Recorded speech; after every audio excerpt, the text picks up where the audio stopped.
A chuva caía sobre São Paulo como se a cidade inteira estivesse tentando lavar uma culpa antiga. Mas dentro da mansão Azevedo nada parecia limpo o bastante. Gabriel Azevedo permanecia parado diante da porta entreaberta do quarto dos filhos, segurando uma pasta de couro numa mão e o silêncio na outra. Lucas, de 8 anos, dormia encolhido perto da parede, como se ocupasse menos espaço para não ser notado. Marina, 10, mantinha os dedos presos ao lençol, o rosto molhado por lágrimas secas que nenhuma babá deveria ignorar. Naquela noite, Gabriel havia voltado mais cedo de uma reunião com investidores. Algo raro desde que a morte de Helena transformara sua rotina em uma sucessão de compromissos. Relatórios e viagens. Ele comandava um império de hospitais privados, clínicas populares e laboratórios. Mas sentia uma impotência absurda diante da tristeza silenciosa dos próprios filhos. O dinheiro comprava segurança, conforto e profissionais bem recomendados. Porém não comprava a certeza de que uma criança estava sendo amada quando a porta se fechava. Essa dúvida começava a crescer nele como uma febre. Célia Duarte apareceu no corredor com passos macios, usando o uniforme azul claro impecável que ela mesma escolhera, porque dizia transmitir confiança às crianças. Trazia uma bandeja com leite morno, biscoitos integrais e uma expressão de surpresa cuidadosamente medida. Gabriel percebeu que ela não se assustara com sua presença. Apenas ajustara o rosto depressa demais. Senhor Gabriel, não esperávamos o senhor hoje. As crianças já dormiram. Lucas fez birra durante o jantar, mas conseguia acalmar. Marina anda sensível. Talvez ainda sinta falta da mãe mais do que imaginamos. A frase entrou nele como uma lâmina fria. Não pelo conteúdo, mas pela facilidade com que Célia falava de Helena sem abaixar os olhos. Gabriel conhecia a dor verdadeira e sabia que ela não se movia com tanta elegância pela boca de ninguém. Observou a bandeja, o leite intocado, os biscoitos alinhados em perfeita simetria. Desde quando Lucas fazia birra com comida, se ele sempre fora o primeiro a pedir repetição de feijão, desde quando Marina chorava sem procurar o colo de alguém, a casa parecia responder com um silêncio cúmplice. Eu vou vê-los por alguns minutos, disse Gabriel, sem elevar a voz. Célia inclinou a cabeça, mantendo um sorriso paciente que não alcançava os olhos. Claro, senhor, mas talvez seja melhor não acordá-los. O doutor sabe como eles ficam confusos quando a rotina muda. Crianças precisam de firmeza, principalmente depois de uma perda. Gabriel não respondeu de imediato. Entrou no quarto e sentou-se na beira da cama de Lucas. O menino se mexeu, murmurou algo indistinto e apertou os punhos, como se estivesse pedindo desculpas dentro de um sonho. Marina despertou primeiro. Seus olhos se abriram com espanto, e por um segundo ela não pareceu reconhecer o pai, mas uma sombra que podia desaparecer se ela respirasse alto. Depois, quando percebeu que era Gabriel, levantou-se depressa e se jogou contra ele. Não chorou. Essa ausência de choro assustou mais do que qualquer soluço. Ela apenas grudou no paletó molhado do pai e sussurrou tão baixo que Célia, parada na porta, não poderia ouvir. Papai, você voltou mesmo? Gabriel sentiu a garganta fechar, mas manteve a mão firme nas costas dela. Voltai, meu amor. Por que você pergunta assim?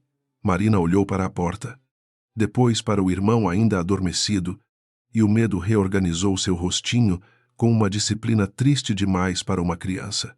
Nada. Eu só pensei que era amanhã. Célia deu um passo adiante, suave e autoritária.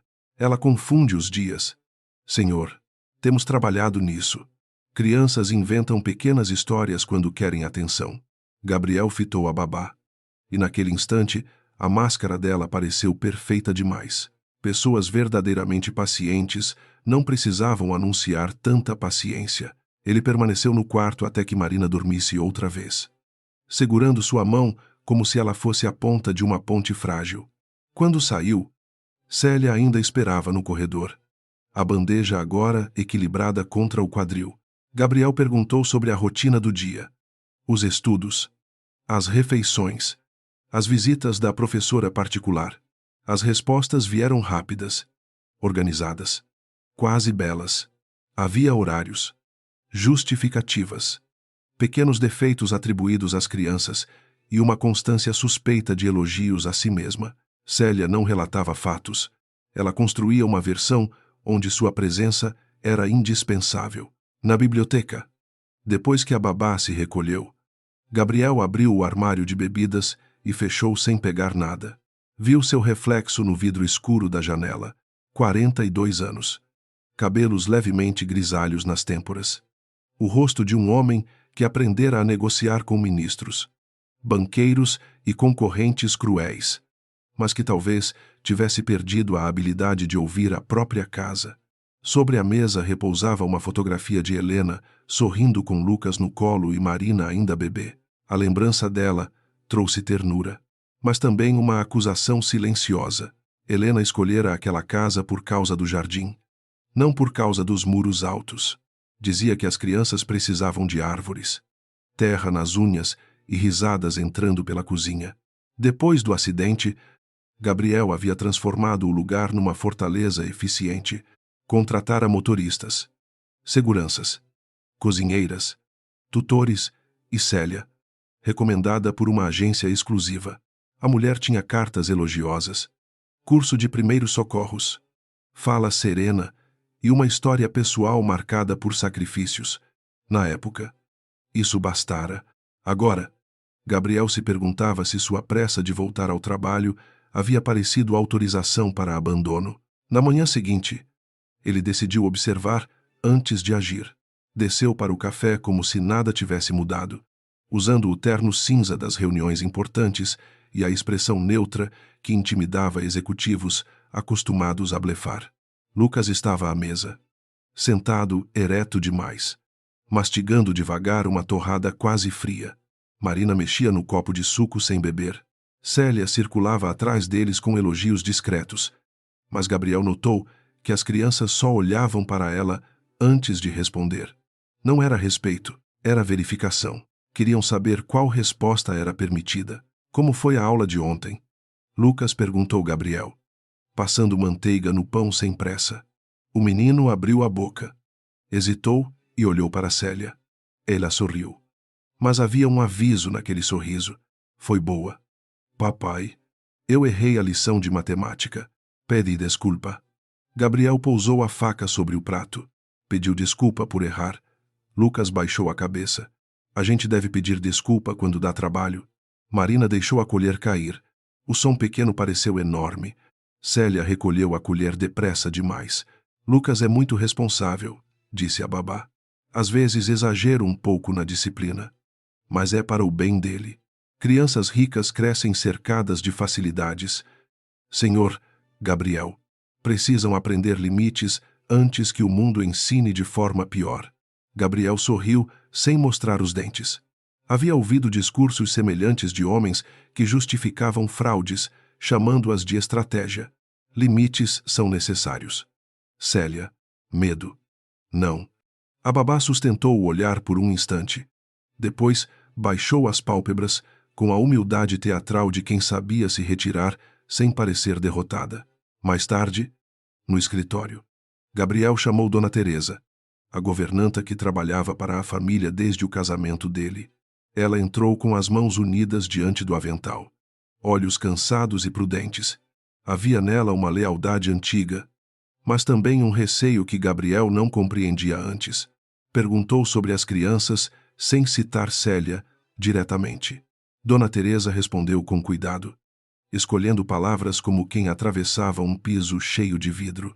Disse que Lucas estava mais quieto, que Marina perdera o apetite, que a casa ficara mais silenciosa desde algumas mudanças na rotina. Que mudanças? Gabriel perguntou.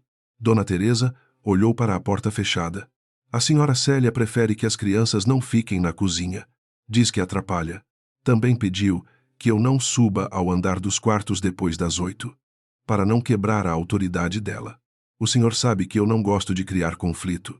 Gabriel sentiu uma pressão surda nas têmporas. Helena jamais permitiria que os filhos fossem afastados da cozinha, onde aprendiam receitas. Histórias e o conforto simples de gente que os conhecia desde pequenos. Ele agradeceu à governanta e não prometeu nada, porque promessas precipitadas podiam vazar. Em seguida, chamou Rafael Nogueira, chefe de segurança da propriedade e antigo oficial de confiança metódica. Rafael era discreto, pouco dado a opiniões, mas conhecia cada câmera, cada portão e cada ponto cego da mansão. Gabriel pediu uma revisão completa dos registros internos dos últimos 3 meses, sem envolver outros funcionários. Rafael franziu a testa apenas uma vez, o suficiente para revelar que também guardava suspeitas. O senhor quer discrição absoluta? Perguntou. Gabriel respondeu.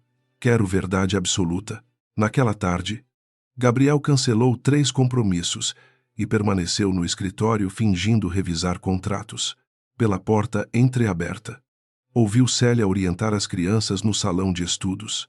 Sua voz era doce, mas a doçura tinha bordas duras. Lucas, sente direito. Marina, pare de mexer no cabelo.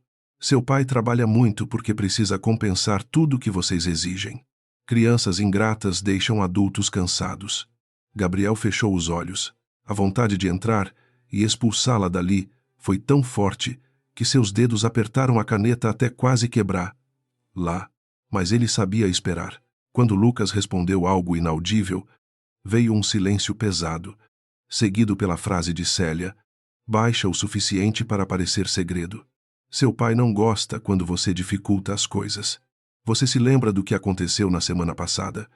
Não lembra? Gabriel levantou-se. Mas Rafael, que acabara de entrar pelo acesso lateral do escritório, fez um gesto mínimo com a mão. Não era contenção por covardia, era estratégia.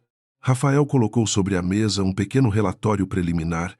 Havia horários apagados no sistema de câmeras, visitas não registradas e compras pessoais pagas pela conta da casa. Gabriel leu cada linha sem mudar de expressão.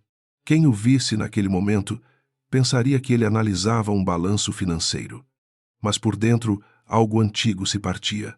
Uma visita recorrente de um homem chamado Mauro Lins surgia nas noites em que Gabriel viajava.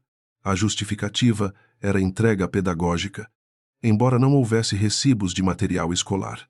Também havia transferências para serviços sem contrato e despesas em lojas que não vendiam nada para crianças. Rafael informou que os arquivos brutos poderiam revelar mais. Se ninguém percebesse a investigação, Gabriel assentiu devagar. Na hora do jantar, Célia voltou a interpretar a guardiã exemplar. Serviu os pratos antes mesmo de Dona Teresa chegar. Corrigiu a postura de Lucas, com um toque leve no ombro, e elogiou Marina por não reclamar do purê. Gabriel observou as mãos dela. Eram firmes, elegantes, treinadas para parecer cuidado mesmo quando exerciam domínio. Perguntou às crianças o que gostariam de fazer no fim de semana. Lucas respondeu que precisava estudar. Marina disse que não sabia. Nenhuma criança naquela casa deveria ter medo de desejar um passeio. Talvez eu precise viajar por alguns dias, disse Gabriel, como quem comenta o clima. Célia ergueu os olhos com um brilho que desapareceu depressa. A trabalho. Senhor, sim. Uma negociação no sul. Ainda não decidi. Lucas empalideceu. Marina apertou o guardanapo com força. Gabriel viu. E a dor quase o traiu. Célia, porém, inclinou-se com eficiência. Não se preocupe. Eu mantenho tudo em ordem. As crianças ficam melhores quando a rotina não sofre interrupções. Gabriel tomou um gole de água, escondendo a decisão que já nascia completa. Naquela noite, Lucas bateu à porta do escritório. Gabriel o encontrou no corredor, de pijama, abraçado a um livro de aventuras que Helena costumava ler. O menino parecia dividido entre fugir e falar. Papai, você vai demorar. Gabriel se ajoelhou diante dele. Ainda não sei. Por que isso te preocupa? Lucas engoliu seco. Nada. É que a Marina sente saudade. E eu também. Célia diz que homem importante não gosta de criança grudenta. Gabriel respirou fundo, sentindo a raiva se transformar em uma coisa mais fria e perigosa. Célia está errada, disse ele. Homem nenhum é importante, se os próprios filhos precisam sentir medo para não incomodar. Lucas piscou várias vezes.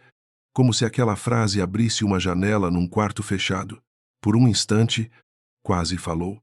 Gabriel viu a confissão chegar aos lábios do filho, mas passos no corredor interromperam tudo. Célia apareceu com um chale nas mãos, sorrindo. Lucas, querido, seu pai está ocupado. Vamos voltar para a cama. O menino recuou imediatamente. E Gabriel entendeu que a casa já não obedecia ao amor, mas ao controle. Depois que o corredor ficou vazio, Gabriel entrou no antigo quarto de Helena, mantido intacto como uma ferida organizada. O perfume dela ainda sobrevivia em uma caixa de lenços, leve demais para consolar, forte demais para ser esquecido. Sentou-se na poltrona onde ela amamentara Marina e permitiu que a culpa viesse inteira. Ele havia confundido sustento com presença, segurança com vigilância, disciplina com paz. Enquanto salvava empresas, perdia sinais minúsculos dentro de casa. Não podia mudar os meses passados, mas podia impedir que mais uma noite fosse entregue à mentira. Na manhã seguinte, anunciou a viagem durante o café com naturalidade impecável. Disse que partiria naquela tarde. Ficaria fora por 3 ou 4 dias, e não queria ser incomodado por assuntos domésticos simples. Célia aceitou a notícia com uma serenidade quase vitoriosa. Lucas derrubou suco na toalha, e Marina começou a respirar curto. Gabriel, antes que a babá falasse, levantou-se e limpou o copo com um guardanapo. Acidentes acontecem, disse. Ninguém precisa pedir desculpa por ter mãos pequenas. Marina olhou para ele com espanto, como se escutasse uma língua esquecida. Célia manteve o sorriso, mas seus olhos endureceram. O senhor é generoso demais, não respondeu Gabriel. Só estou aprendendo tarde algumas coisas simples. A frase ficou suspensa entre eles. A babá não sabia se era aviso ou lamento, e essa incerteza lhe desagradou. Gabriel percebeu. Pessoas acostumadas a controlar ambientes detestavam zonas sem explicação. Ao sair da sala, ele viu Dona Teresa olhando discretamente para as crianças. Os olhos úmidos, Rafael já esperava no hall, pronto para encenar a partida com a precisão de uma operação militar. Às 4 da tarde, o carro preto deixou a mansão pelo portão principal, sob o olhar das câmeras e de todos os funcionários. Gabriel estava no banco traseiro, falando ao telefone em tom profissional, exatamente como Célia esperaria. Levava uma mala grande, ternos pendurados e a aparência de um homem incapaz de imaginar traição sob o próprio teto. No fim da avenida arborizada, porém, o carro entrou na garagem de um edifício discreto, pertencente ao Grupo Azevedo. Lá, Gabriel trocou o paletó por uma jaqueta escura e aguardou o segundo veículo. Rafael dirigiu, sem dizer quase nada, até a rua lateral atrás da propriedade, onde uma antiga entrada de serviço permanecia desativada desde antes da reforma. Gabriel lembrava daquele portão porque Helena o usava para receber mudas de plantas sem incomodar a segurança principal. A fechadura fora trocada, mas Rafael tinha autorização técnica para todos os acessos. Quando a porta metálica se abriu com um rangido baixo, Gabriel sentiu como se não entrasse apenas em sua casa, mas no lado escondido de sua própria vida. O jardim estava úmido, escuro e familiar. Eles avançaram pela alameda de jabuticabeiras até a pequena casa de ferramentas, onde Rafael instalara uma central provisória com acesso aos registros internos. Gabriel viu na tela o salão iluminado, Célia, sentada no sofá, com uma taça de vinho que não pertencia a seus hábitos declarados, enquanto Lucas e Marina permaneciam de pé diante dela. Não havia gritos. Isso tornou tudo pior. A babá falava com calma, apontando para algo fora do enquadramento. Marina chorava em silêncio, e Lucas mantinha os ombros rígidos, tentando parecer corajoso por ambos. Gabriel aproximou-se da tela até quase tocar o vidro. Célia dizia que o pai deles estava longe, que crianças obedientes não criavam problemas, que segredos eram provas de maturidade. Lucas respondeu alguma coisa, e ela se inclinou para ele com uma lentidão ameaçadora, sem violência explícita, mas com uma intimidade de domínio que encheu Gabriel de náusea. Rafael murmurou, que a gravação estava sendo preservada em cópia externa. Gabriel não ouviu direito. Todo o seu mundo estreitara até aqueles dois rostos infantis presos numa sala que deveria ser abrigo. Naquele momento, Gabriel compreendeu que não bastava demitir Célia, nem arrancar lá dali com a força do próprio desespero. Se fizesse isso sem provas suficientes, ela poderia se apresentar como vítima, apagar rastros, acusar a família de ingratidão e talvez machucar as crianças de outra forma, pela memória, pela dúvida, pela humilhação pública. Ele precisava ser pai e estrategista ao mesmo tempo. Precisava salvar Lucas e Marina naquela noite, mas também garantir que nenhum poder, dinheiro ou mentira pudesse devolver lá ao caminho deles. Sua voz saiu baixa, firme e irreconhecível. Rafael, chame Dona Teresa pelo canal seguro. Quero as crianças fora daquela sala sem alarmar Célia. Depois, vamos descobrir quem é Mauro Lins, quem mexeu nas câmeras e quem pagou para transformar minha casa numa prisão. Rafael assentiu.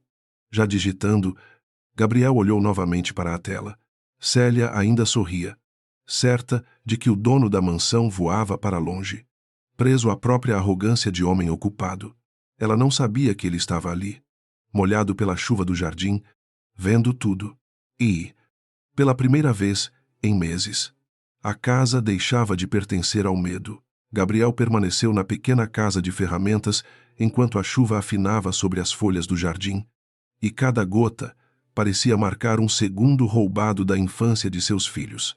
Na tela, Célia levantou-se do sofá e mandou Lucas buscar o caderno de tarefas. Embora já passasse das 9, Marina ficou sozinha no centro do tapete, os braços colados ao corpo, tentando parecer invisível. Gabriel sentiu o impulso de atravessar a propriedade como um animal ferido, mas Rafael manteve os olhos fixos nos monitores, lembrando-o sem palavras de que a pressa podia destruir a verdade. Dona Teresa apareceu 10 minutos depois, usando um casaco escuro sobre o uniforme e segurando uma lanterna coberta por um pano, para que a luz não denunciasse o caminho. Seu rosto mostrava medo, mas também uma firmeza antiga, dessas que nascem quando o afeto decide ultrapassar a prudência. Ao ver Gabriel ali, molhado e pálido, ela levou a mão à boca. Eu sabia que alguma coisa estava errada. Senhor, eu devia ter falado antes. Gabriel segurou os ombros dela com delicadeza. Agora precisamos agir certo. Não tarde demais. O plano foi simples. Justamente por isso, arriscado. Dona Teresa entraria pela cozinha como se tivesse esquecido uma panela no fogo e chamaria Marina, alegando que a menina precisava tomar um remédio para a tosse. Lucas viria em seguida. Se possível, sem confronto aberto. Rafael manteria as gravações e acompanharia os movimentos de Célia pelas câmeras. Gabriel ficaria fora de vista, porque sua presença poderia transformar a cena em espetáculo e dar a Babá uma chance de interpretar o papel de ofendida. Ele odiou cada parte daquele cuidado, mas compreendeu sua necessidade. Na tela, Dona Teresa surgiu pela porta lateral do salão com a respiração controlada. Célia virou-se devagar, surpresa por uma invasão que contrariava suas regras. Eu já disse que depois das 8 ninguém sobe sem me avisar, falou, com voz baixa e cortante. Dona Teresa sorriu como se não tivesse entendido a ameaça. Desculpe, Célia. Marina esqueceu o xarope. E o Sr. Gabriel pediu que eu nunca pulasse remédio. A menção ao nome dele funcionou como chave. Célia hesitou, avaliando o risco de contradizer o patrão ausente. Marina foi levada primeiro. A menina caminhou até a governanta sem correr, mas quando passou pela porta, agarrou a mão de Dona Teresa com tanta força que Gabriel, vendo pela câmera, precisou fechar os dedos contra a mesa. Lucas permaneceu diante do sofá, segurando o caderno contra o peito. Célia inclinou-se e disse algo que o microfone captou com clareza cruel. Seu pai não gosta de meninos covardes. Se você repetir qualquer coisa, sua irmã vai sofrer com as consequências. A frase caiu sobre a sala como uma condenação. Gabriel levantou-se, mas Rafael bloqueou seu caminho apenas com o corpo, não com desafio. Senhor. Falta. Lucas. Gabriel respirou fundo. E naquele ar havia uma disciplina que quase lhe custou a sanidade. Dona Teresa voltou com uma desculpa sobre a febre da menina e pediu que Lucas ajudasse a buscar uma coberta. Célia sorriu, desconfiada, mas permitiu. Quando o menino saiu, seus passos foram rígidos até a porta. No corredor, fora do alcance da babá, ele correu para os braços de Dona Teresa e finalmente começou a chorar sem som. As crianças foram levadas para o antigo ateliê de Helena, um cômodo no térreo que Célia raramente visitava, porque dizia que poeira e lembranças faziam mal a elas. Gabriel entrou por uma porta interna minutos depois. Marina estava sentada numa poltrona, enrolada em uma manta amarela, enquanto Lucas permanecia de pé, como se ainda precisasse proteger alguém. Ao vê-lo, Marina abriu a boca, mas nenhum som saiu. Lucas olhou primeiro para a porta, depois para o pai. A desconfiança não era contra Gabriel, era contra a possibilidade de segurança. Ela sabe que você está aqui? Lucas perguntou. Num fio de voz. Gabriel se ajoelhou diante dele, ignorando o frio do piso. Não. E você não precisa protegê-la de mim, nem me proteger dela. Preciso que vocês saibam uma coisa antes de qualquer pergunta. Nada do que aconteceu é culpa de vocês. Nada. Marina começou a soluçar, como se aquela palavra abrisse uma represa escondida. Lucas apertou os lábios, tentando resistir. Mas a tentativa desmoronou quando Gabriel o puxou para perto com uma firmeza tranquila. Não houve interrogatório naquela noite. Gabriel sabia que crianças machucadas por manipulação aprendiam a tratar perguntas como armadilhas. Pediu apenas que Dona Teresa ficasse com eles, preparasse chocolate quente e deixasse que dormissem no sofá se quisessem. Rafael, por sua vez, acompanhava Célia pelos monitores. A babá andava pelo corredor, irritada, tentando encontrar sinais de desobediência. Pegou o telefone 2 vezes. Desistiu. Depois mandou uma mensagem. Rafael copiou os dados do roteador doméstico e viu um número repetido nos registros. O nome vinculado era Mauro Lins. Célia não gritou. Não bateu portas. Não perdeu o controle de modo visível. Isso a tornava mais perigosa. Sentou-se à mesa da copa, bebeu o vinho que escondera numa garrafa de suco e escreveu mensagens longas com o rosto tenso. Gabriel observou o registro em tempo real no computador de Rafael. Não era possível ler tudo sem autorização judicial. Mas os metadados bastavam para revelar frequência, horários e urgência. O mesmo número aparecia em noites de viagem, em tardes de consulta médica e até em manhãs posteriores a conversas com o advogado da família. Na madrugada, quando as crianças finalmente adormeceram no ateliê, Gabriel percorreu a casa como um desconhecido. Passou pelo salão onde Célia os intimidara, pela sala de estudos reorganizada segundo a ordem dela, pelo corredor de retratos onde Helena parecia observá-lo com uma tristeza sem acusação. Entrou no quarto de Lucas e encontrou cadernos impecáveis, todos corrigidos com caneta vermelha por mãos, que não eram de professora. Frases repetidas preenchiam páginas inteiras. Eu devo obedecer sem perguntar. Eu não devo dar trabalho. Eu preciso merecer o que recebo. No quarto de Marina. O horror era mais silencioso. Bonecas alinhadas em prateleiras altas, desenhos rasgados no lixo, uma caixa de laços separada por cores, como se a espontaneidade fosse uma falha a ser corrigida. Gabriel achou sob o travesseiro um bilhete escrito com letras tremidas. Papai vai voltar. Mas eu não posso contar. E ele leu uma vez, depois outra, até as palavras perderem forma e virarem pura dor. Guardou o papel num envelope, não como prova fria, mas como promessa. Cada pedaço de verdade seria preservado. Ao amanhecer, Rafael apresentou um panorama mais amplo. Durante meses, trechos das câmeras internas haviam sido apagados ou substituídos por arquivos estáticos. O sistema registrava acesso com a senha de um antigo técnico desligado da empresa de segurança. Mas os horários coincidiam com visitas de Mauro Lins. Havia também compras de medicamentos calmantes em nome da casa, embora nenhum médico tivesse prescrito nada às crianças.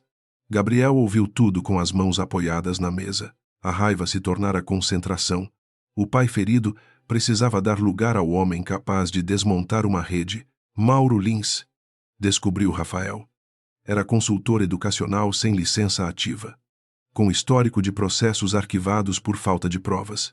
Vendia programas de disciplina doméstica para famílias ricas, prometendo filhos obedientes, discretos e emocionalmente dependentes de seus cuidadores.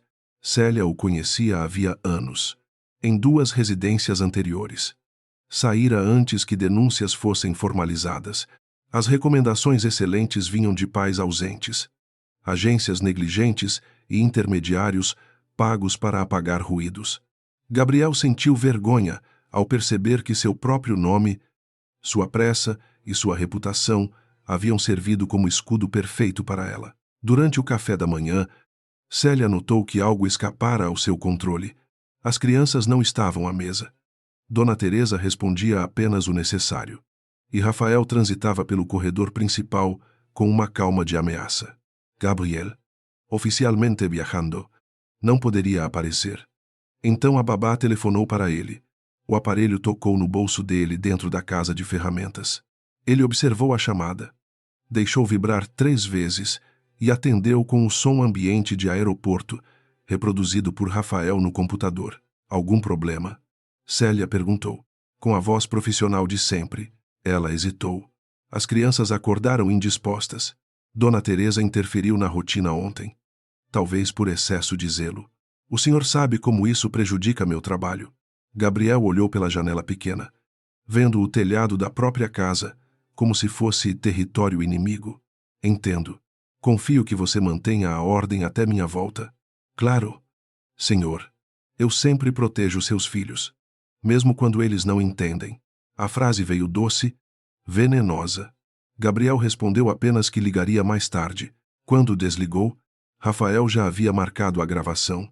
Célia continuava cavando. No ateliê, Lucas e Marina começaram a falar em pedaços. Não contaram tudo. Nem poderiam. Crianças não organizam a dor como adultos organizam relatórios. Marina disse que Célia guardava cartas da avó porque visitas deixavam o pai triste. Lucas revelou que a babá o obrigava a vigiar a irmã e depois o culpava quando Marina chorava. Ambos acreditavam que Gabriel poderia mandá-los embora se soubesse que eram difíceis. Essa palavra, difíceis, apareceu várias vezes, plantada com paciência maligna. Gabriel ouviu atrás da porta.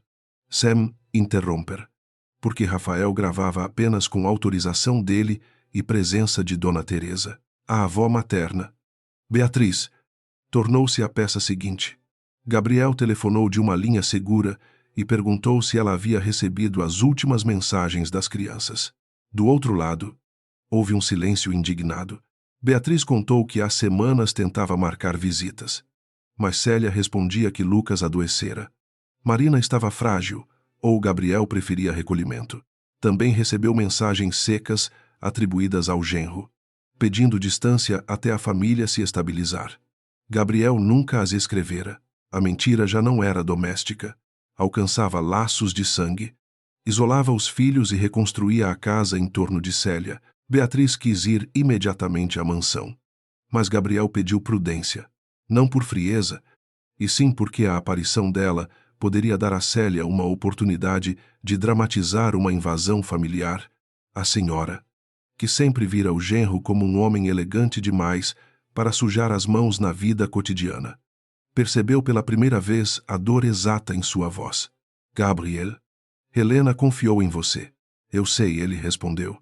E é por isso que desta vez não vou apenas reagir. Vou terminar isso de forma que ninguém consiga transformar meus filhos em culpados.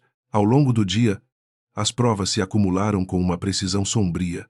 Dona Teresa entregou um molho de recibos que encontrara no lixo da despensa, referentes a entregas de objetos caros que nunca passaram pelas mãos das crianças. A cozinheira confessou que Célia reduzia porções de Marina quando a menina se recusava a repetir frases de obediência. O motorista relatou que Lucas fora impedido de ir a uma festa de colega porque a babá dizia que meninos instáveis envergonhavam a família. Cada funcionário sabia uma parte. mas ninguém vira o desenho inteiro. Gabriel não os julgou de imediato. Havia medo naquela casa, e o medo desorganiza a coragem. Ainda assim, deixou claro que silêncio, dali em diante, seria a escolha. Reuniu os empregados mais antigos na lavanderia, longe das áreas monitoradas por Célia, e falou sem levantar a voz: meus filhos foram isolados dentro da minha casa. Quem tiver visto algo, por menor que pareça, vai falar com Rafael ainda hoje. Ninguém será punido por ter tido medo, mas qualquer pessoa que proteger mentira depois deste momento terá escolhido um lado. Enquanto isso, Célia tentava restabelecer sua autoridade. Entrou no ateliê sem bater e encontrou Dona Teresa servindo sopa às crianças. O rosto da babá não mudou, mas seus olhos percorreram o cômodo como facas, procurando brechas. Que bonito! Um piquenique sentimental. O Sr. Gabriel contratou profissionais, não avós improvisadas. Marina encolheu-se, e Lucas colocou a colher sobre a mesa. Antes que Dona Teresa respondesse, Rafael surgiu no corredor. Ordens novas da segurança. As crianças ficam aqui até segunda orientação do Sr. Gabriel. Célia entendeu o recado escondido, mas não sua origem. Segurança não decide rotina infantil, ela disse, aproximando-se de Rafael com uma ousadia calculada. Não, ele respondeu, mas decide acesso a áreas da casa. A senhora pode voltar aos seus aposentos. Célia sorriu, agora sem doçura. Vocês estão cometendo um erro. Quando o Sr. Gabriel souber que estão sabotando meu trabalho, muitos empregos vão acabar. Rafael não piscou. Talvez, mochatei lá. A senhora não entra aqui sozinha. A porta se fechou com delicadeza. Do lado de dentro, Lucas soltou o ar que parecia prender havia meses. Na casa de ferramentas, Gabriel viu a cena e entendeu que Célia começava a suspeitar. Isso acelerava tudo. Rafael sugeriu chamar a polícia imediatamente, mas Gabriel ponderou. Havia elementos suficientes para afastá-la, porém, não ainda para alcançar Mauro. Os cúmplices técnicos, as possíveis fraudes financeiras e a manipulação jurídica que talvez estivesse por trás. Se Célia saísse alertada, destruiria provas externas. Se eficaz, seria risco. A solução precisava proteger as crianças sem paralisar a investigação. Gabriel decidiu transferi-las discretamente para a ala dos hóspedes, sob guarda de Dona Teresa e Rafael. A mudança ocorreu ao anoitecer, como se fosse uma brincadeira de acampamento. Marina escolheu levar a manta amarela, Lucas levou o livro de aventuras e uma fotografia da mãe. Gabriel apareceu diante deles apenas por alguns minutos, entrando pelo corredor privado que Célia desconhecia. Disse que continuaria invisível por mais um pouco, não porque estivesse abandonando-os, mas porque precisava pegar todos que tinham ajudado a machucá-los. Lucas ouviu com seriedade adulta demais. Você promete que ela não manda mais na gente? Gabriel segurou a mão dele. Prometo. Marina tocou o rosto do pai, verificando se ele era real. Então por que ela dizia que você ficava cansado da gente? Gabriel sentiu aquela pergunta atravessar todas as defesas que construíra na vida. Porque ela queria que vocês se sentissem sozinhos. Eu estava errado por não perceber antes. Mas nunca fiquei cansado de vocês. Nunca. Marina encostou a testa no ombro dele. E Lucas, depois de um instante de resistência, também se aproximou. O abraço dos três não curou tudo, apenas marcou o primeiro lugar seguro depois do medo. Na mesma noite, Célia recebeu Mauro pela entrada lateral, contrariando as regras da casa. Gabriel assistiu à chegada pelo monitor com uma calma que assustou até Rafael.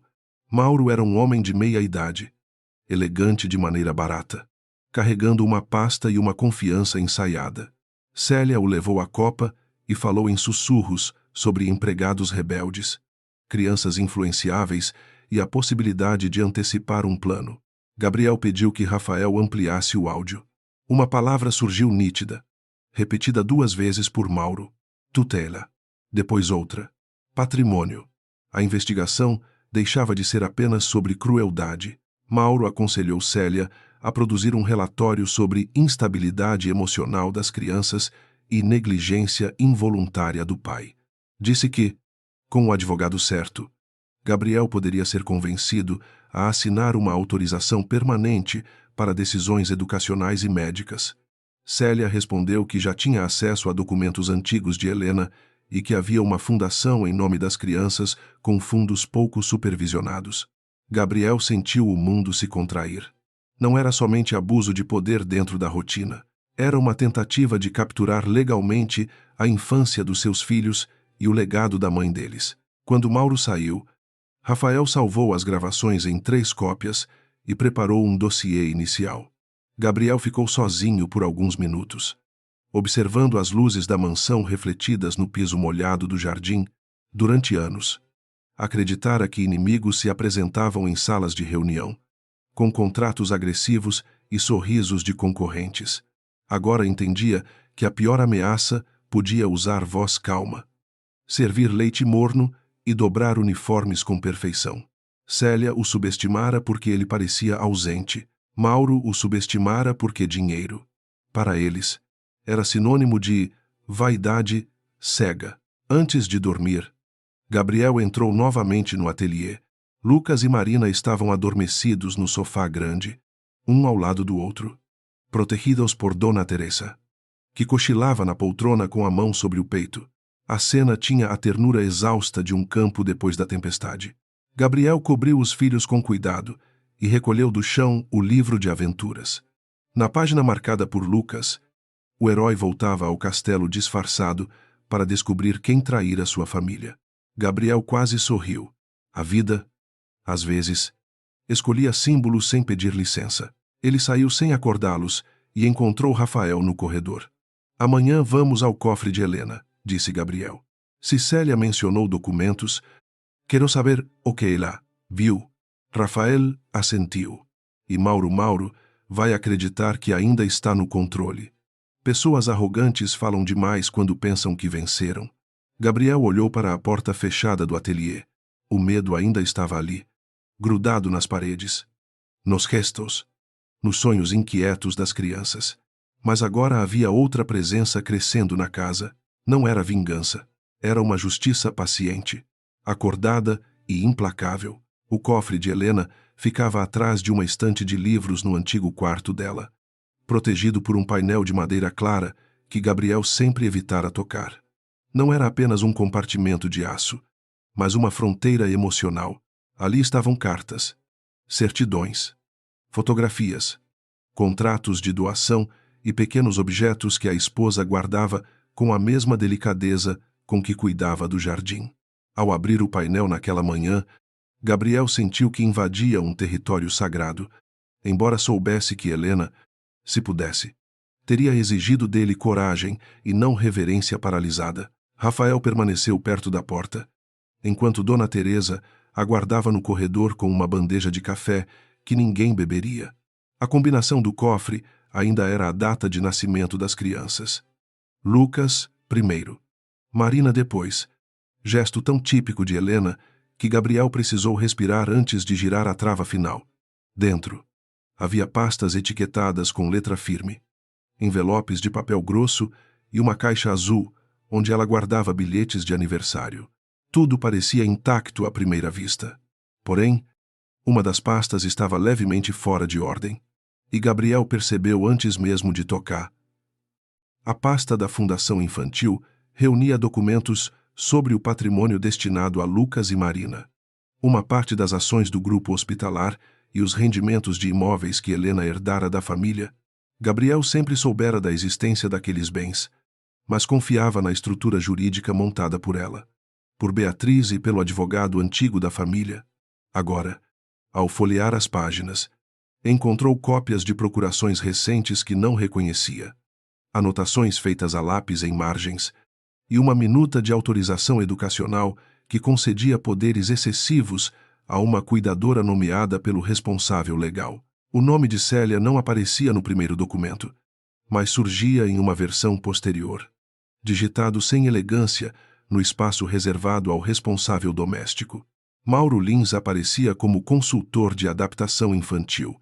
Gabriel sentiu uma onda de náusea ao imaginar aquelas mãos mexendo nos papéis de Helena, usando a memória dela para construir uma armadilha contra seus filhos. Ele entregou as folhas a Rafael, que fotografou tudo com método. O silêncio entre os dois era denso. Havia indignação, mas também a certeza de que aquilo, enfim, revelava o tamanho do plano. No fundo do cofre, Gabriel encontrou um envelope lacrado com seu nome. A caligrafia de Helena o atingiu com uma força que nenhuma prova poderia ter. Ele não o abrira antes porque acreditava que certas dores mereciam repouso. Agora, porém, a casa inteira dependia daquela mulher que continuava a protegê-los através do papel. A carta era breve e íntima. Helena dizia que ele era forte para o mundo, mas que precisaria aprender a ser presente para os filhos. Pedia que jamais permitisse que profissionais substituíssem o olhar de um pai. Gabriel leu a carta 2 vezes, sem esconder as lágrimas que enfim escaparam. Rafael fingiu examinar a fechadura para preservar a dignidade do patrão. Não era vergonha chorar ali. Vergonha fora demorar tanto para perceber que Lucas e Marina falavam através de silêncios. Ao dobrar a carta, Gabriel sentiu que a culpa, até então venenosa, começava a se transformar em responsabilidade. Não bastava punir Célia, ele precisava reconstruir a confiança que permitira a babá ocupar o espaço deixado pela ausência dele. E essa reconstrução exigiria humildade diária. A primeira decisão foi jurídica. Gabriel chamou Clara Menezes, advogada independente que cuidara de disputas difíceis para o grupo empresarial, mas que nunca estivera envolvida nos assuntos pessoais da família. Clara era conhecida pela inteligência seca e pela aversão a jogos de vaidade. Chegou à mansão por uma entrada discreta, usando roupas simples e carregando uma pasta vermelha. Ouviu Rafael. Examinou as cópias. Pediu os registros de câmera e, antes de qualquer comentário legal, fez a pergunta que mais importava. As crianças estão longe dela agora? Sim, respondeu Gabriel. Mas ainda dentro da casa. Clara o observou com severidade. Então a prioridade é proteção imediata. Não espetáculo. Vamos documentar o afastamento. Preservar provas. Acionar uma psicóloga infantil confiável e impedir que Célia alegue perseguição sem fundamento.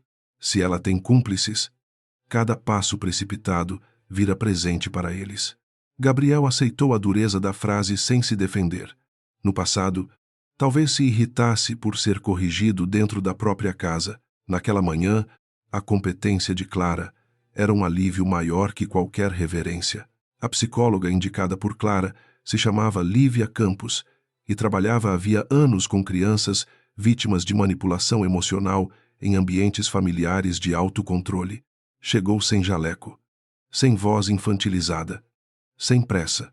Sentou-se no tapete do ateliê, mostrou a Marina um estojo de lápis e perguntou apenas qual cor parecia mais cansada.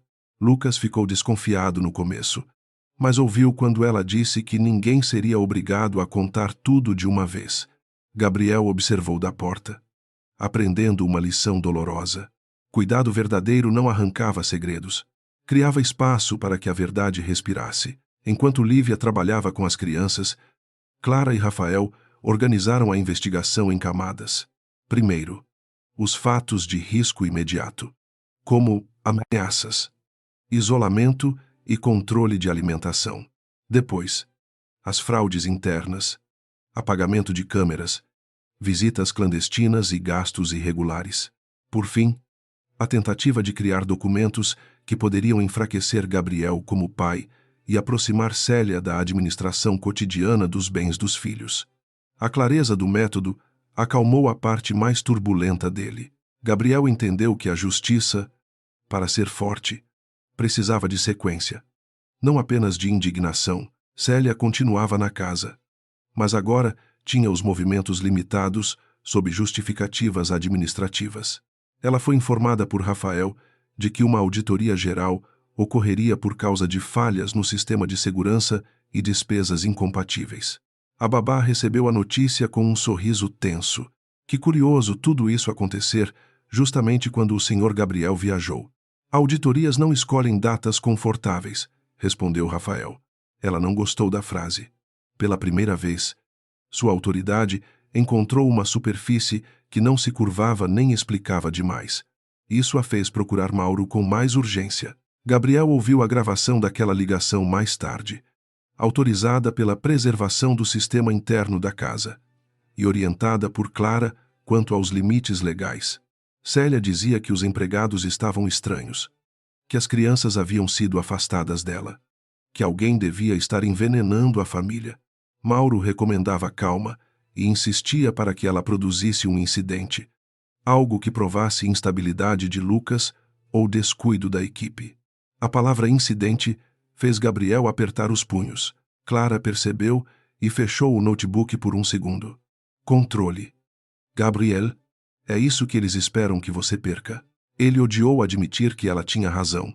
Se entrasse na sala e confrontasse Célia com a fúria que crescia em seu peito, ela poderia chorar, gritar, perseguição, chamar aliados e transformar a casa num palco. Homens poderosos eram facilmente retratados como tiranos quando perdiam a medida, mesmo diante da verdade. Gabriel, que passara a vida negociando sob pressão, precisou aplicar a disciplina mais difícil de todas dentro da própria família. Não gritaria, não ameaçaria, não daria a Célia o espetáculo que ela poderia vender como defesa. Na tarde daquele dia, Lucas pediu para falar com o pai sozinho. Estávamos no ateliê, com a janela aberta para o jardim molhado e o cheiro de terra entrando como uma memória de dias melhores. O menino segurava o livro de aventuras, mas não o abria. Eu fiz coisas ruins, disse, olhando para o chão. Gabriel sentou-se ao lado dele, sem tentar corrigir a frase depressa demais. Que coisas? Lucas respirou como se cada palavra pesasse. Eu contei para ela quando Marina escondia bilhetes. Eu tinha medo. Gabriel sentiu vontade de dizer imediatamente que nada daquilo importava. Mas Lívia o ensinara, poucos minutos antes, que apagar a culpa de uma criança sem ouvi-la podia fazê-la sentir que sua dor era invisível. Então ele perguntou o que Célia dizia. Lucas contou que a babá prometia punir Marina com silêncio, aulas extras e ausência de sobremesa se ele não a ajudasse. Dizia que irmão bom corrigia a irmã fraca. Gabriel fechou os olhos por um instante. Célia não apenas dominara as crianças, tentara transformar o amor entre elas em instrumento de vigilância. Você estava tentando proteger sua irmã do jeito que uma criança consegue quando está com medo, disse Gabriel. Agora os adultos certos vão proteger vocês. Lucas finalmente olhou para ele. Adultos certos existem. A pergunta era tão simples que destruiu qualquer defesa. Gabriel respondeu com honestidade, porque promessas grandiosas já não serviam. Existem, mas às vezes chegam tarde. Eu cheguei tarde. Filho, vou passar muito tempo consertando isso. Lucas não sorriu, mas encostou o ombro no braço do pai. Para aquele dia, era confiança suficiente. Marina, por sua vez, escolheu falar através de desenhos. Fez uma casa enorme com janelas pretas. Uma mulher azul no centro e duas crianças pequenas, atrás de uma porta. Depois desenhou um homem fora do portão, segurando uma mala. Lívia não interpretou em voz alta na frente dela. Apenas perguntou se o homem podia entrar.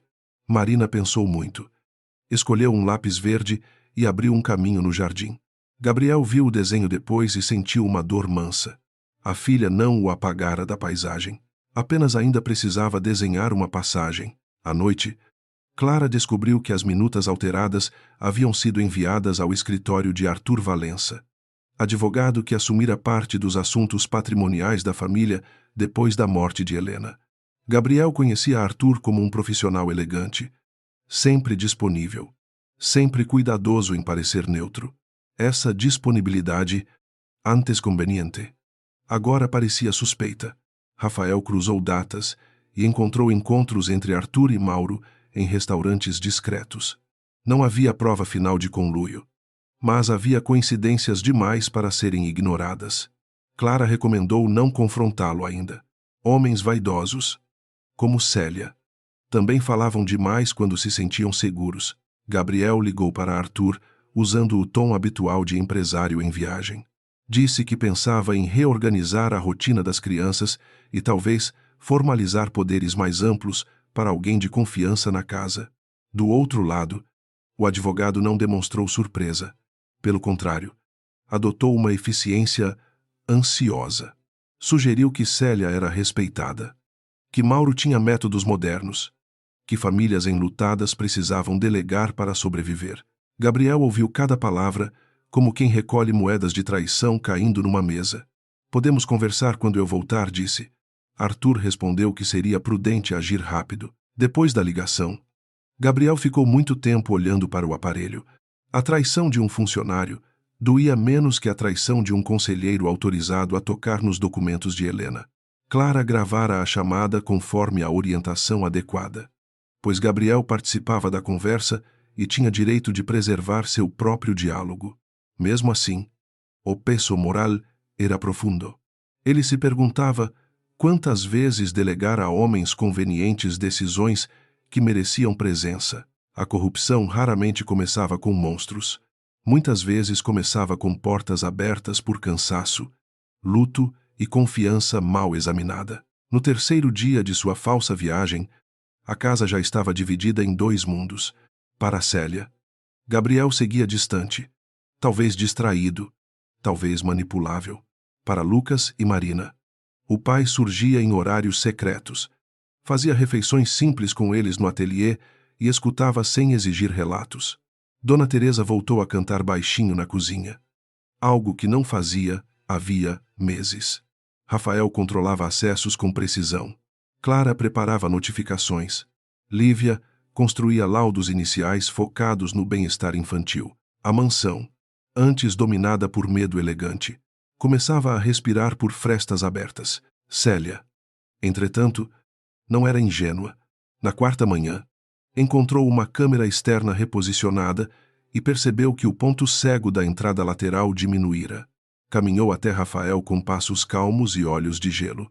O senhor está me tratando como criminosa. Estou tratando falhas de segurança como falhas de segurança. Tenho anos de experiência com crianças difíceis. O senhor Gabriel sabe disso. Rafael guardou o tablet no bolso. Crianças difíceis costumam ser crianças que alguém se recusou a compreender.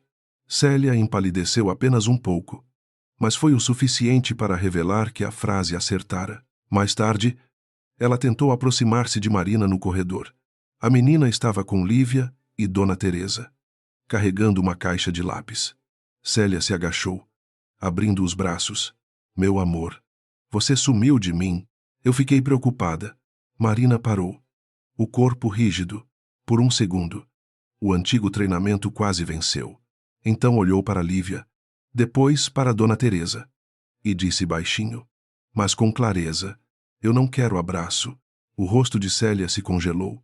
Aquela recusa, pequena e limpa, talvez tenha sido a primeira derrota verdadeira dela. Gabriel viu a cena pelo corredor interno. Sem ser notado, sentiu orgulho, tristeza e uma vontade imensa de carregar Marina para longe de tudo. Mas não interferiu. A filha precisava descobrir que seu próprio não tinha valor. Célia se levantou devagar, disfarçando a humilhação. Claro. Querida. Crianças dizem coisas quando são influenciadas. Lívia anotou mentalmente a frase. Dona Teresa colocou a mão no ombro de Marina, sem forçar, apenas oferecendo presença. Gabriel compreendeu que a recuperação dos filhos não dependeria apenas de afastar a ameaça, mas de devolver a eles pequenas escolhas. Naquela noite, o dossiê inicial ficou completo. Havia imagens, áudios, documentos adulterados, registros de visitas, recibos, depoimentos internos e relatos preliminares das crianças conduzidos com cuidado profissional. Clara explicou os próximos passos. Primeiro, uma medida formal de afastamento de Célia e impedimento de contato. Depois, comunicação às autoridades competentes sobre suspeita de abuso psicológico, fraude e tentativa de apropriação indevida de poderes legais. Em paralelo, uma armadilha ética para Arthur e Mauro, convidando ambos para uma reunião em que acreditariam orientar Gabriel, sem saber que as evidências já estavam preservadas. Gabriel ouviu sem interromper. O homem que no primeiro dia queria arrombar portas, agora entendia que cada minuto de paciência havia multiplicado a força da verdade. Ainda assim, perguntou a Clara se aquilo bastaria para impedir Célia de destruir a reputação das crianças. A advogada respondeu com franqueza: nada impede uma pessoa cruel de mentir. O que fazemos é impedir que a mentira encontre terreno vazio. Gabriel assentiu. Essa frase o acompanharia durante meses. A mentira de Célia florescera, porque havia espaços vazios demais na rotina, na supervisão, no afeto, antes de recolher-se. Ele entrou no quarto de Helena com a carta dela no bolso. Não buscava perdão imediato, porque algumas falhas exigiam mais que emoção para serem reparadas. Tocou a moldura de uma fotografia em que ela aparecia rindo, com farinha no rosto e Marina bebê no colo. Eu estou aprendendo, disse, sem saber se falava com a memória dela ou consigo mesmo. Lá fora, a chuva finalmente parara. A cidade brilhava sob uma lua fina, e a mansão parecia suspensa entre o que fora perdido e o que ainda podia ser salvo. Na manhã seguinte, Gabriel retornaria oficialmente de viagem. Célia o receberia, acreditando que ainda possuía vantagem. Arthur viria com documentos revisados. Mauro prepararia seu discurso sobre disciplina e vulnerabilidade familiar. Todos pensariam lidar com um homem culpado, rico e fácil de conduzir. Nenhum deles saberia que Lucas dormira tranquilo pela primeira vez em semanas, que Marina desenhara uma porta aberta, que Dona Teresa recuperara a coragem, que Clara já movera as peças legais e que Rafael preservara cada rastro. A casa esperava o confronto, mas agora não esperava desprotegida. Gabriel voltou pela porta principal às 8 da manhã, usando o mesmo terno com que fingira viajar. A mala nas mãos e o rosto de quem trouxera apenas cansaço de aeroportos. A encenação precisava ser perfeita até o fim, porque Célia, Arthur e Mauro só revelariam toda a arrogância se acreditassem estar diante do velho Gabriel, o viúvo eficiente, rico e ausente. No alto da escada, Célia apareceu com as mãos unidas, os cabelos presos, o uniforme impecável. Ela sorriu como quem recebe o dono de uma casa que já aprendera a governar. Que bom que o senhor voltou. Senhor Gabriel, tivemos alguns dias difíceis, mas nada que eu não tenha tentado administrar. As crianças estão confusas, influenciadas por gente emotiva demais. Gabriel colocou a mala no chão e retirou as luvas devagar, para que cada gesto parecesse casual. Imagino que tenha sido cansativo. Muito. Algumas pessoas esquecem que amor sem firmeza vira desordem. Lucas e Marina precisam de direção, não de sentimentalismo. Ela falava com a confiança de quem preparara um terreno, sem perceber que cada frase acrescentava peso à própria queda do corredor lateral. Marina observava escondida atrás de Dona Teresa, agarrada à manta amarela. Lucas estava ao lado de Lívia, sério, pálido, mas de pé.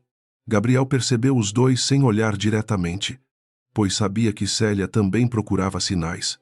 O coração dele queria abandonar toda a estratégia e correr até os filhos. Porém, a razão sustentava a cena. Ele precisava mostrar à babá que continuava previsível. Vou tomar banho e depois quero conversar sobre a rotina deles.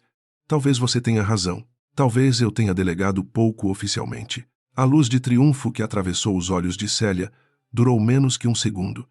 Mas Gabriela viu. Pessoas como ela eram treinadas para esconder rancor, medo e ambição. Mas o prazer de vencer sempre traía alguma coisa. Fico aliviada por ouvi-lo dizer isso. Eu preparei algumas observações, inclusive com o auxílio do Sr. Mauro, que conhece bem esses casos. Excelente, respondeu Gabriel. Convide-o para vir hoje.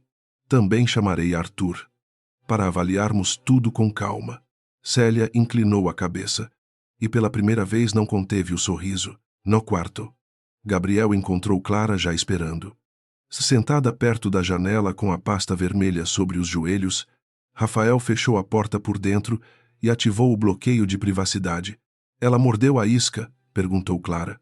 Gabriel tirou o paletó, sentindo o peso simbólico daquele tecido molhado de mentiras. Com prazer. Mauro virá. Arthur também. Ela acredita que vou assinar algum tipo de autorização. Clara abriu a pasta e distribuiu cópias dos documentos. Então, a reunião precisa parecer administrativa até o momento em que eles não possam mais recuar. O plano daquela tarde foi organizado com precisão quase cirúrgica. Clara estaria presente como consultora jurídica recém-chamada por Gabriel, mas sem revelar a profundidade de sua investigação. Lívia ficaria em uma sala próxima, preparada para acolher as crianças se qualquer menção as abalasse. Rafael controlaria acesso, gravação autorizada da reunião e presença de 2 testemunhas internas. Dona Teresa cuidaria de Lucas e Marina no ateliê, mantendo-os longe da sala principal. Gabriel faria perguntas simples, deixaria os outros falarem e, acima de tudo, não ofereceria à raiva uma cadeira na mesa. Mesmo assim, antes do meio-dia, a raiva tentou entrar por todas as frestas. Lucas perguntou se Célia iria embora naquele dia. E Gabriel não pôde prometer mais do que a verdade permitia. Hoje, ela perde o poder sobre vocês. O resto será resolvido do jeito certo. O menino pareceu decepcionado por um instante, mas depois assentiu, como se começasse a entender que justiça não era o mesmo que explosão. Marina pediu para ficar com a fotografia da mãe durante a tarde. Gabriel colocou a imagem no bolso pequeno do vestido dela. Mauro chegou primeiro, exalando colônia forte e uma segurança estudada. Vestia blazer claro, sapatos brilhantes e carregava uma pasta volumosa, como se o excesso de papel pudesse substituir legitimidade. Cumprimentou Rafael com superioridade e chamou Dona Teresa de querida, sem lembrar seu nome. Quando Gabriel entrou na sala, Mauro abriu os braços num gesto expansivo. Senhor Azevedo. Finalmente, a ausência paterna costuma criar tempestades em copos pequenos. Mas nada que método não corrija. Gabriel ofereceu um aperto de mão breve. A frase ficaria guardada entre as muitas provas de desprezo. Arthur Valença apareceu 15 minutos depois. Elegante, perfumado, com um sorriso polido de quem nunca precisava levantar a voz para empurrar alguém ao abismo. Trouxe uma pasta de couro marrom e cumprimentou Célia com intimidade discreta demais para quem dizia apenas respeitar seu trabalho. Clara observou o gesto sem anotar nada, porque certas coisas precisavam ser vistas por todos, não escondidas atrás de canetas. Gabriel convidou-os à sala de reuniões da ala leste, onde o retrato de Helena ficava sobre a lareira. Célia evitou olhar para a fotografia. A reunião começou com café, água e uma atmosfera de civilidade quase ofensiva. Mauro falou primeiro, descrevendo Lucas como resistente à autoridade e Marina como excessivamente dependente. Usou termos técnicos com confiança vazia, chamando medo de adaptação incompleta e tristeza de resposta teatral. Célia completou as frases dele com exemplos escolhidos, todos colocando as crianças como problema e ela como solução. Arthur, então, sugeriu formalizar poderes educacionais e terapêuticos para evitar que Gabriel fosse sobrecarregado por decisões domésticas. O roteiro estava tão ensaiado que Gabriel sentiu frio, não surpresa. E quais poderes exatamente seriam necessários? Perguntou Gabriel, apoiando os cotovelos na mesa. Arthur abriu a pasta e apresentou uma minuta. Nada definitivo. Apenas uma autorização ampla para que Célia, com acompanhamento do Sr. Mauro, possa decidir sobre rotina, escola, acompanhamento emocional, restrição de visitas e comunicação externa durante o período de estabilização. Clara ergueu os olhos. Restrição de visitas dos avós, também Arthur sorriu. Em famílias enlutadas, interferências externas podem prejudicar. A frase fez Gabriel pensar em Beatriz, enganada por mensagens falsas, esperando netos que não podiam responder. Célia entrou com voz suave.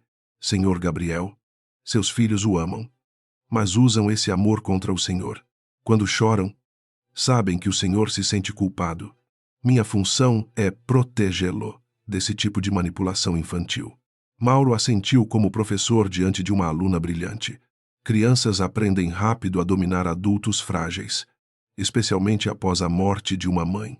Gabriel olhou para o retrato de Helena, a palavra frágil, colocada sobre 2 crianças assustadas. revelou a feiura moral daquela mesa inteira. Ainda assim, ele manteve a voz baixa. Entendo. E vocês acham que Lucas e Marina precisam de menos contato com a família e mais dependência de uma cuidadora contratada? Mauro corrigiu com falsa paciência. Não dependência, senhor Azevedo. Estrutura. E se essa estrutura produziu medo? Perguntou Clara. A sala mudou de temperatura. Arthur endireitou a postura. Célia virou lentamente para a advogada. Com licença, doutora, mas a senhora não conhece a rotina desta casa. Clara fechou a caneta. Conheço registros suficientes para saber que rotina não pode incluir ameaça, isolamento e documentos manipulados. A primeira rachadura apareceu no rosto de Célia. Mauro tentou rir. Palavras fortes criam confusão. Talvez a doutora esteja se deixando comover por funcionários antigos. Dona Teresa, no canto da sala, não baixou os olhos. Gabriel percebeu e sentiu uma onda de respeito. Clara colocou sobre a mesa cópias de recibos, registros de entrada e trechos impressos dos horários apagados nas câmeras. Não havia ainda todos os áudios. Não naquele primeiro movimento. Era preciso permitir que os culpados escolhessem suas mentiras antes que as provas maiores as destruíssem. Arthur pegou os papéis e fingiu analisá-los com calma. Isso pode ter explicações administrativas. Sistemas falham. Fornecedores cometem erros. Não convém transformar problemas de gestão em acusações emocionais. Gabriel inclinou-se levemente. Concordo. Por isso quero explicações. Célia, por que Mauro entrou nesta casa em noites em que eu estava viajando? Sem registro formal, Mauro respondeu antes dela. Consultorias emergenciais. Para quem? Para as crianças. Curioso. Lucas e Marina dizem que não participaram de consulta alguma com o senhor. Mauro abriu a boca, mas Arthur o interrompeu com um olhar. Célia decidiu atacar. O senhor está ouvindo crianças confusas contra uma profissional que sacrificou meses pela sua família. Lucas mente quando se sente pressionado. Marina inventa para receber colo. Dona Teresa me odeia, porque perdeu influência. Rafael sempre me tratou como intrusa. Tudo isso é uma campanha para me humilhar. A voz dela tremeu no ponto exato. Não por dor, mas por cálculo. Gabriel já vira executivos fingirem indignação em auditorias internas. O método era o mesmo. Transformar perguntas objetivas em ataque pessoal. Fazer a verdade parecer crueldade. Ninguém aqui vai gritar com você, disse Gabriel. E ninguém vai permitir que você grite com meus filhos de novo, ainda que seja com voz baixa. Célia perdeu um pouco da cor. Clara abriu outra pasta. Desta vez, havia cópias das páginas preenchidas por Lucas, repetindo frases de obediência, e o desenho de Marina com a casa escura. Lívia autorizara o uso apenas porque as crianças não estavam presentes e porque a proteção exigia contexto. Mauro classificou o material como reação comum de luto. Lívia apareceu na porta nesse instante. Luto não ensina uma criança a escrever que precisa merecer comida, disse ela. Sua presença foi tranquila, mas a autoridade de sua experiência atravessou a sala. Mauro arregalou os olhos, irritado por ser contestado por alguém que reconhecia a falsidade de seu vocabulário. A senhora está simplificando métodos complexos. Estou nomeando danos simples, respondeu Lívia. Isolamento, coerção, ameaça afetiva e inversão de culpa. Crianças não precisam de termos difíceis para sofrer. Arthur fechou a pasta devagar, percebendo que a reunião escapava do roteiro combinado. Gabriel então pediu a Rafael que exibisse o primeiro vídeo. Na tela colocada discretamente no armário, surgiu a imagem do salão na noite de sua falsa viagem. Célia dizia a Lucas que o pai não gostava de meninos covardes e que Marina sofreria consequências se ele falasse. Ninguém na sala se moveu. Dona Teresa levou a mão ao peito. Mauro olhou para Arthur. Célia ficou imóvel. Tão imóvel que por um momento pareceu feita de porcelana. Quando o vídeo terminou, ela respirou fundo e tentou sorrir, fora de contexto. Então nos dê o contexto, disse Clara. Célia ergueu o queixo. Eu estava tentando controlar uma crise. Lucas ameaçava se machucar emocionalmente. Marina estava desregulada. e eu precisei usar linguagem firme. Rafael exibiu o segundo vídeo, no qual Mauro e Célia falavam sobre tutela, patrimônio e documentos de Helena. A palavra patrimônio soou na sala como metal caindo no chão. Arthur tirou os óculos e limpou as lentes, gesto que lhe deu alguns segundos para reorganizar a defesa. Gabriel observou todos com o silêncio exato de quem já conhecia o fim. Mauro foi o primeiro a trair a compostura. Isso foi uma conversa conceitual. Famílias ricas precisam planejar. Planejar o quê? Perguntou Gabriel. A transferência informal de decisões sobre meus filhos para uma babá e um consultor sem licença ativa. A pergunta atingiu o alvo. Mauro voltou-se para Célia, com raiva. Você disse que ele assinaria sem problema.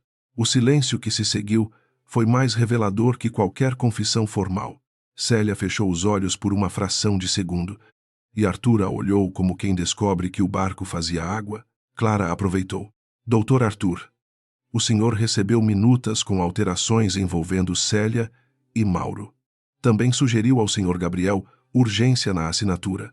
Gostaria de explicar por que uma cuidadora contratada aparece em documentos patrimoniais da família Azevedo. Arthur recuperou parte do brilho social. Recebi propostas para análise. Nada mais. Advogados avaliam possibilidades. Não significa concordância. Gabriel colocou sobre a mesa cópias dos encontros entre Arthur e Mauro, registros de chamadas e uma mensagem impressa enviada por Célia ao advogado.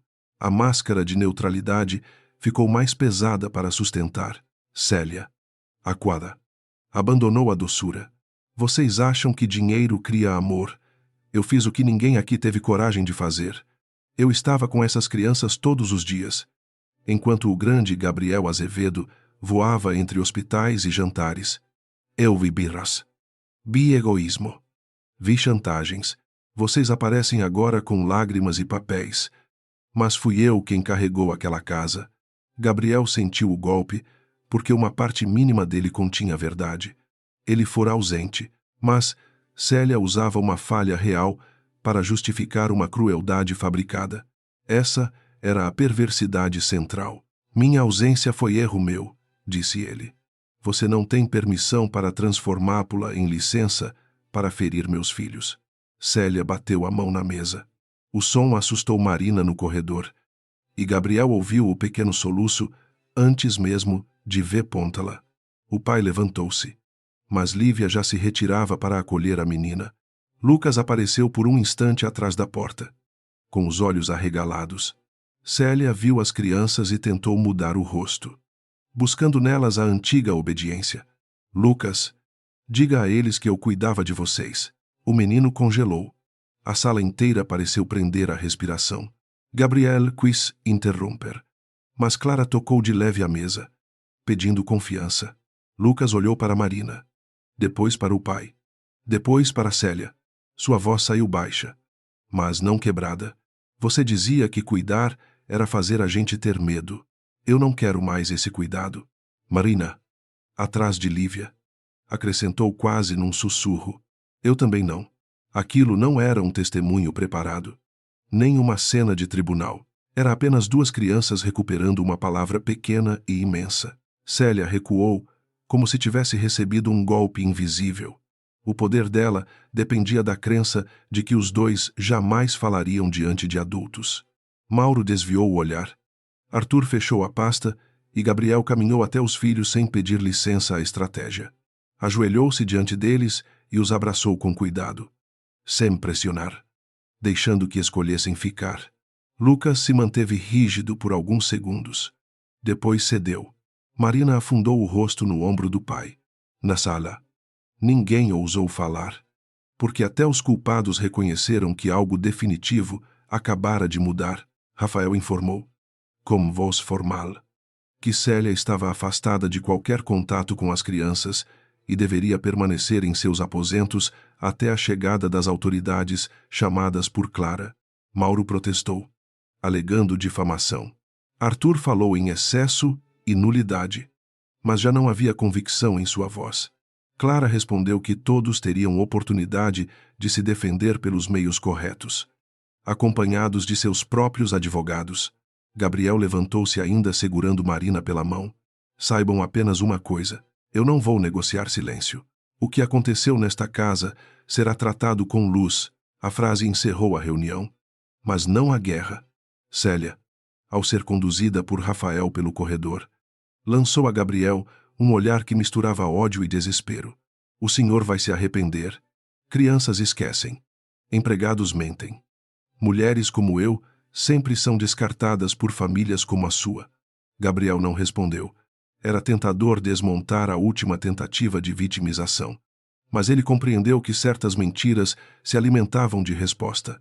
Mauro tentou sair pela entrada lateral. Porém, encontrou um segurança aguardando. Arthur pediu um telefonema reservado e recebeu a autorização diante de testemunhas. Quando a noite caiu, a mansão parecia exausta. As autoridades haviam recolhido depoimentos iniciais, cópias de provas e dispositivos indicados por Rafael. Célia deixara a casa sem o uniforme, envolta num casaco cinza, menor do que parecera durante meses. Ainda assim, Gabriel não sentiu vitória. Viu apenas os filhos dormindo no ateliê, cansados demais para celebrar, e entendeu que o confronto público era só o início da cura privada. Clara avisou que viriam acusações, manobras, talvez ataques à imagem dele. Gabriela sentiu, pela primeira vez, não temia perder reputação. Temia apenas falhar de novo, antes de apagar as luzes. Lucas pediu para voltar ao próprio quarto, mas só se Marina pudesse dormir no quarto ao lado com a porta aberta. Gabriel concordou. Caminhou com eles pelo corredor que Célia dominara e viu os dois atravessarem aquele espaço sem baixar os olhos. Dona Teresa abriu as janelas, deixando o ar noturno expulsar o cheiro de medo antigo. No retrato da lareira, Helena parecia observar a casa com uma serenidade recuperada. Gabriel sabia que o capítulo mais duro ainda viria, pois documentos, cúmplices e consequências precisavam ser enfrentados. Na biblioteca, Clara deixou sobre a mesa a última peça recolhida no quarto de Célia. Era uma cópia parcial de um documento que mencionava a fundação de Helena e uma conta para transferências futuras. O nome de Arthur aparecia numa anotação, o de Mauro em outra. Mas havia ainda uma terceira inicial, desconhecida, ligada a uma empresa de consultoria. Gabriel passou os dedos sobre o papel. Célia fora removida da casa, mas a rede que a sustentara talvez fosse maior. Ele olhou para Rafael e Clara, consciente de que a justiça apenas abrira a primeira porta. A primeira manhã sem Célia dentro da mansão não trouxe paz imediata. Apenas um silêncio diferente, como se a casa inteira esperasse permissão para acreditar que o perigo realmente fora embora. Lucas desceu para o café, segurando o livro de aventuras contra o peito, ainda desconfiado do corredor, dos passos, das portas fechadas. Marina veio logo atrás, com a manta amarela nos ombros e a fotografia de Helena guardada no bolso do vestido. Gabriel estava à mesa, antes deles. Sem telefone, sem pasta, sem pressa. Pela primeira vez em muito tempo, parecia apenas pai. Dona Teresa serviu pão de queijo, frutas e chocolate quente, tentando esconder a emoção enquanto fingia reclamar que ninguém comia direito naquela casa. Lucas olhou para o prato como se esperasse uma regra invisível. Mas Gabriel pegou um pedaço de manga com as próprias mãos e sorriu. Hoje, não existe mesa perfeita. Existe café da manhã. Marina observou o pai. Depois levou o chocolate aos lábios. Um pequeno bigode escuro surgiu acima da boca dela, e Lucas riu antes de conseguir se impedir. O som foi breve, espantado, mas abriu a manhã. A investigação avançou fora da casa com uma lentidão necessária. Clara explicou a Gabriel que a queda de Célia não encerrava o caso, pois as provas apontavam para uma cadeia de interesses. A empresa de consultoria mencionada no papel encontrado no quarto dela pertencia a uma sociedade vinculada a Mauro, mas também recebia pagamentos de escritórios jurídicos, clínicas particulares e famílias que desejavam soluções discretas para crianças consideradas difíceis. O termo solução discreta aparecia em mensagens e contratos como uma cortina elegante diante de práticas cruéis, negligentes e lucrativas. Arthur tentou se afastar de tudo com a habilidade de quem passara a vida caminhando entre palavras ambíguas, enviou uma carta formal, dizendo que apenas analisara possibilidades jurídicas a pedido de terceiros. Sem conhecimento de qualquer dano, Clara leu o documento em voz alta na biblioteca. Sem mudar de expressão, Gabriel caminhava junto à janela, olhando Lucas e Marina brincarem no jardim sob a supervisão de Lívia.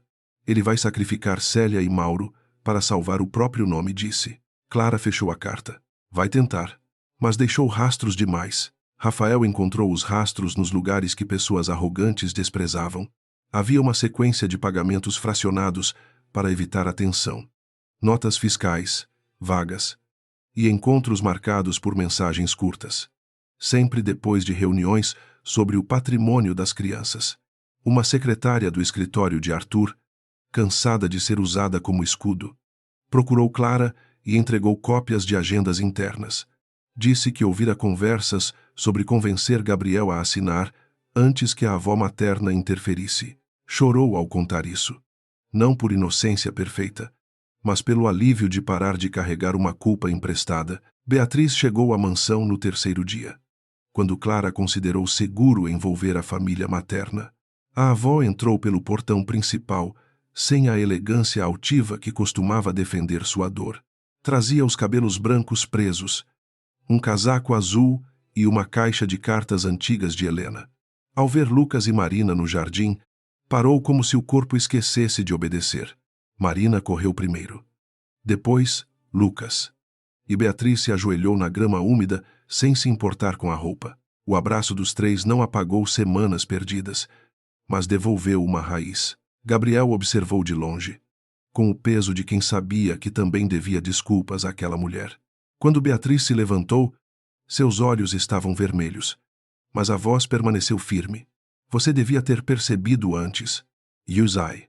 Não digo isso para ferir você. Digo porque Helena teria dito. Gabriela assentiu, aceitando a verdade sem procurar abrigo em justificativas.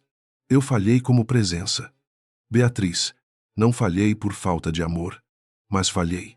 Agora vou consertar com atos, não com discursos. A avó o olhou longamente. Depois tocou seu braço. As semanas seguintes foram marcadas por depoimentos, audiências preliminares e decisões que Gabriel jamais imaginara tomar sobre a própria casa. Célia tentou se apresentar como cuidadora injustiçada, vítima de uma família poderosa que precisava encontrar culpados para o luto mal resolvido.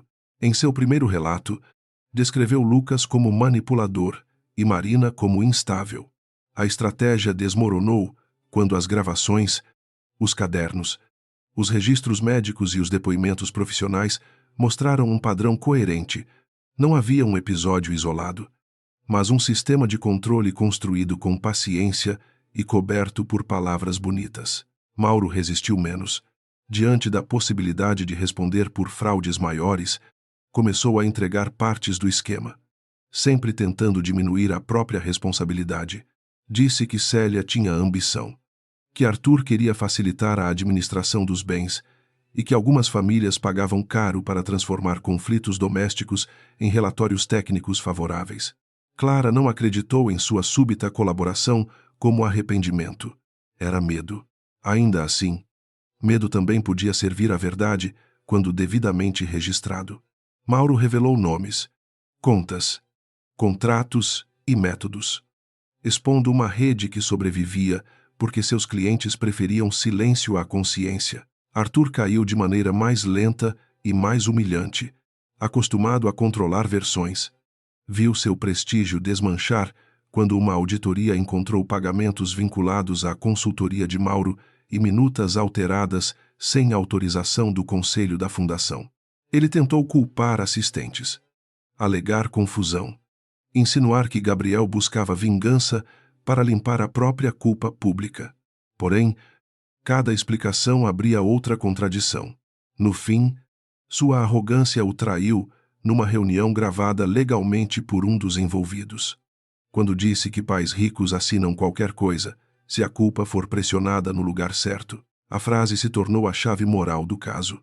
Gabriel a ouviu sozinho na biblioteca e ficou muito tempo imóvel, não porque se surpreendesse com Arthur, mas porque reconhecia o ponto vulnerável que todos haviam explorado. A culpa dele fora real, e pessoas cruéis haviam usado essa culpa como fechadura. A diferença, agora, era que ele não a deixaria virar paralisia. Chamou Clara, Rafael, Beatriz, Lívia e Dona Teresa para uma reunião familiar e profissional. Não queria apenas punir culpados, queria reconstruir uma estrutura onde seus filhos nunca mais dependessem da sorte. A mansão mudou primeiro em detalhes. As portas internas que Célia mandara trancar voltaram a permanecer abertas durante o dia. A cozinha deixou de ser território proibido, e Marina passou a ajudar Dona Teresa a cortar morangos com uma faca sem ponta. Orgulhosa de cada pedaço torto, Lucas voltou a jogar bola no jardim, ainda olhando por cima do ombro nos primeiros dias. Depois, cada vez menos. Gabriel transferiu o escritório doméstico para uma sala menor, perto da biblioteca infantil, e reduziu viagens. Pela primeira vez, seus diretores ouviram dele a palavra limite no grupo empresarial. A decisão causou surpresa. Alguns executivos esperavam que Gabriel retornasse mais duro, mais distante, talvez disposto a esmagar escândalos para proteger reputação. Em vez disso, ele nomeou uma presidência operacional, criou um comitê independente para fiscalizar contratos sensíveis e tornou pública uma política de proteção a famílias e crianças atendidas por suas clínicas. Não expôs detalhes íntimos dos filhos, mas assumiu que poder sem vigilância ética abre portas para abusos. Houve quem chamasse aquilo de fraqueza. Gabriel já não se importava com definições vindas de gente confortável demais. Lucas e Marina não se curaram de forma linear. Algumas noites, Marina acordava chamando pelo pai. Convencida de que ele viajara sem avisar, Gabriel ia até o quarto, sentava-se no chão e esperava que ela voltasse a respirar no próprio ritmo. Algumas tardes, Lucas ficava irritado com pequenos erros. Rasgava folhas de lição e dizia que era burro antes que alguém pudesse corrigir. Gabriel não respondia com frases fáceis. Sentava ao lado dele, recolhia os pedaços de papel e dizia que errar não era dívida. Aos poucos, o menino acreditava.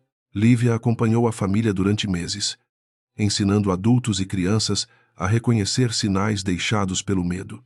Explicou a Gabriel que confiança não voltava porque uma ameaça saíra pela porta. Voltava quando a casa repetia segurança todos os dias, em horários previsíveis, em respostas honestas, em limites sem humilhação. Beatriz passou a visitar 2 vezes por semana, trazendo histórias de Helena que não tinham gosto de mausoléu, mas de vida. Contava como a filha queimara o primeiro bolo, como dançava descalça na varanda, como ria quando Gabriel fingia saber consertar torneiras. Essas histórias devolveram Helena às crianças de uma forma que Célia tentara impedir. Antes, a memória da mãe era usada como instrumento de tristeza e comparação. Uma ausência manipulada para manter culpa. Agora, tornava-se presença leve. Marina desenhou a casa outra vez, com janelas verdes, uma árvore enorme e 4 pessoas no jardim. Depois acrescentou Dona Teresa, Beatriz, Rafael e Lívia em traços pequenos, dizendo que família também podia ter gente que escolhia cuidar direito. Lucas colocou o desenho na geladeira, sem pedir autorização a ninguém. E esse gesto simples teve sabor de vitória. O julgamento formal dos culpados começou quase 1 ano depois, quando as crianças já conseguiam falar sem tremer sobre algumas lembranças.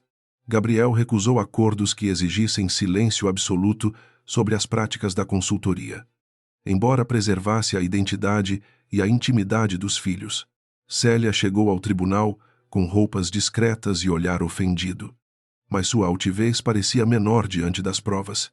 Quando ouviu Marina, por depoimento protegido, dizer que aprendera a ter medo de pedir abraço, baixou os olhos pela primeira vez. Ninguém soube se era vergonha ou cálculo cansado. A sentença não devolveu meses perdidos, nem apagou frases gravadas dentro das crianças, mas marcou uma linha.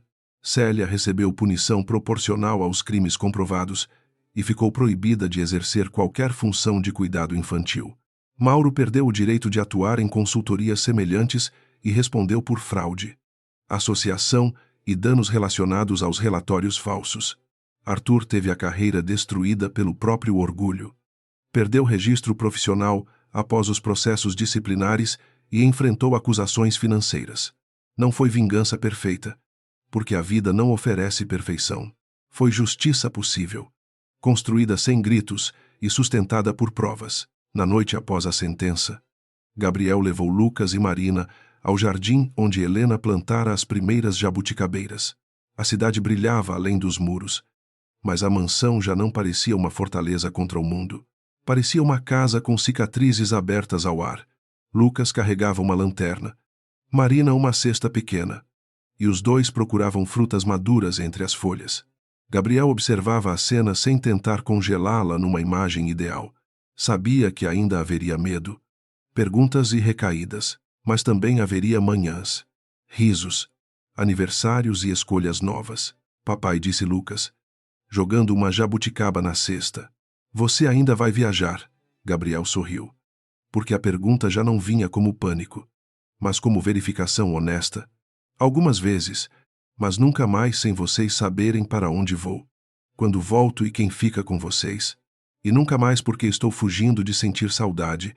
Marina a franziu a testa. Adulto foge de saudade, Beatriz, que caminhava atrás deles. Riu baixinho.